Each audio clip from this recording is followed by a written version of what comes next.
El utilitarismo.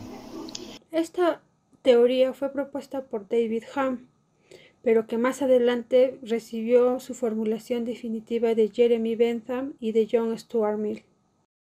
Para entender mejor sobre el utilitarismo es necesario hablar sobre la revolución en la ética.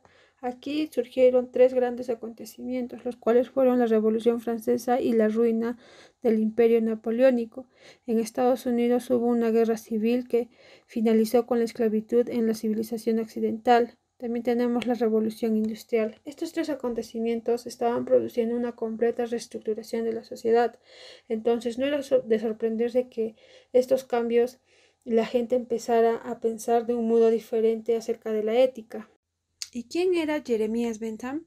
Fue el dirigente de un grupo de filósofos radicales cuya meta era reformar las leyes e instituciones de Inglaterra siguiendo lineamientos utilitaristas. ¿Qué era para él el utilitarismo?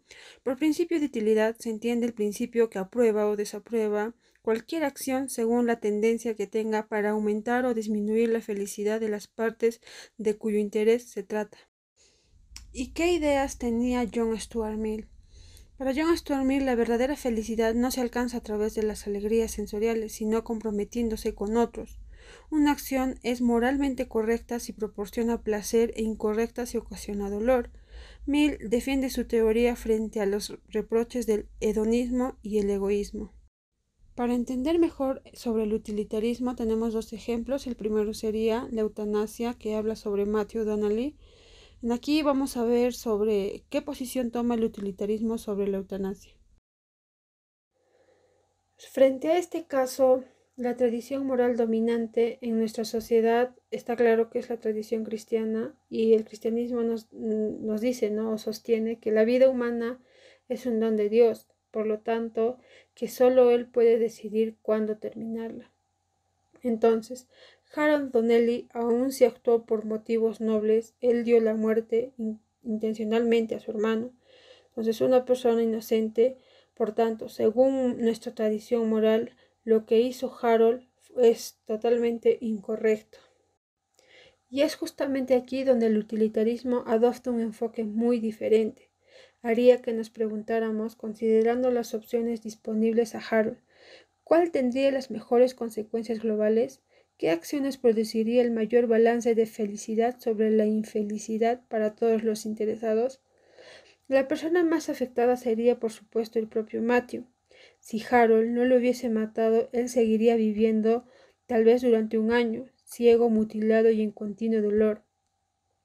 ¿Cuánta infelicidad implicaría esto? Es difícil decirlo con precisión, pero el testimonio del propio Matthew fue que era un infeliz en estas condiciones que prefería la muerte. Entonces, para los utilitaristas, esto es una conclusión de que la eutanasia podría ser, en un caso como ese, ser moralmente correcta. Como segundo ejemplo tenemos a los animales. ¿Qué nos dice el utilitarismo sobre los animales? Para los utilitaristas, sin embargo, no querrían saber nada de esto. Desde su punto de vista, lo que importa no es si un ser humano tiene alma o si es racional o no. Todo lo que importa es si es capaz de experimentar felicidad e infelicidad, placer o dolor. Si un ser es capaz de sufrir, entonces tenemos el deber de tomar eso en cuenta al decidir qué hacer, incluso si el ser en cuestión no es humano. Debates sobre el utilitarismo. El utilitarismo clásico puede resumirse en tres posiciones. La primera, las acciones se juzgan como correctas o incorrectas solamente en virtud a sus consecuencias. La segunda, al evaluar las consecuencias, lo único que importa es la cantidad de felicidad o infelicidad que se crea. Y la tercera, la felicidad de cada persona cuenta por igual. Ahora tomaremos el siguiente ejemplo acerca de la felicidad. Una joven pianista con un futuro muy prometedor sufre un accidente automovilístico y ya no puede tocar más el piano. Para el hedonismo nos diría que es malo porque le causa infelicidad y ella se sentirá frustrada, muy disgustada cuando piense que pudo haber sido la mejor pianista. y esa su desgracia le hace sentirse infeliz. Esta situación de otro modo sería neutral. Su infelicidad es una respuesta estacional a una situación. Ahora veremos un ejemplo de que solo importan las consecuencias. Esto como parte también argumental del utilitarismo. En octubre de 1958, una señora se acerca al departamento de policías con el propósito de presentar cargos porque fue víctima de violencia. El oficial que la atendió le pidió a la demandante que sería necesario tomar unas fotografías.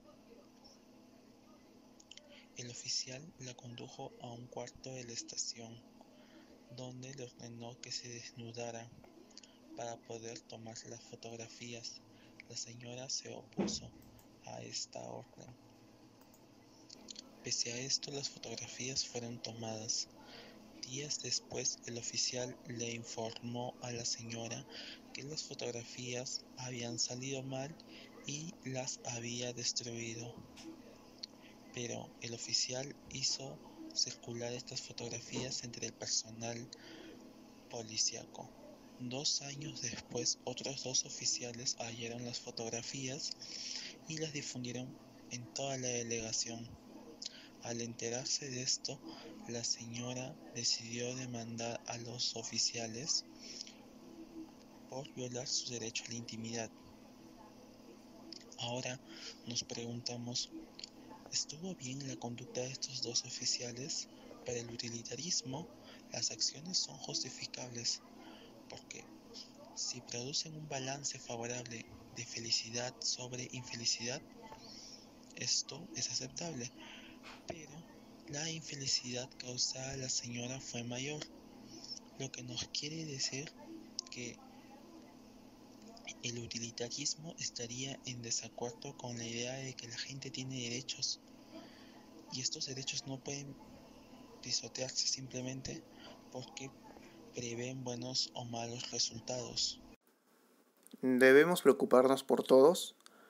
El componente final de la moralidad utilitarista es la idea de que debemos tratar el bienestar de cada persona como de igual importancia. La acusación de que el utilitarismo es demasiado exigente. Atender a los mandatos del utilitarismo nos haría imposible seguir con nuestras vidas individuales. Cada una de nuestras vidas incluye proyectos y actividades que le dan carácter y sentido. Las relaciones personales. Cuando se es imparcial, la intimidad, el amor, el afecto y la amistad salen volando por la ventana. Esto es profundamente contrario a las emociones humanas normales. La defensa del utilitarismo. Los defensores del utilitarismo han ofrecido 3 líneas generales de defensa. La primera, los ejemplos imaginativos no importan. Esta nos dice que los argumentos antiutilitaristas hacen suposiciones no realistas acerca de cómo funciona el mundo. El utilitarismo no es incompatible con el sentido común. Por lo contrario, el utilitarismo es de sentido común. La segunda línea de defensa. El principio de utilidad es una guía para escoger reglas, no actos particulares. El aspecto problemático del utilitarismo clásico es la suposición de que cada acción particular será evaluada con referencia al principio de utilidad, es decir, el fin justificará o no los medios. Esta nueva versión del utilitarismo modifica la teoría de modo que las acciones particulares ya no van a ser juzgadas por el principio de utilidad. Los actos particulares se juzgan entonces como correctos o incorrectos según si son aceptados o no por esas reglas. Esta nueva versión de la teoría se llama utilitarismo de la regla. Y la tercera línea de defensa, no se puede confiar en el sentido común. Nuestro sentido común moral, después de todo, no es necesariamente confiable. Puede incorporar diversos elementos irracionales, incluyendo prejuicios que hemos absorbido de nuestros padres, de nuestra religión y de la cultura general. El utilitarismo del acto no participa en el culto a la regla. Sin embargo, se le reconoce como una doctrina radical, que implica que muchos de nuestros sentimientos morales comunes pueden ser erróneos. Smart está en lo correcto al advertirnos de que no se puede confiar en el sentido común.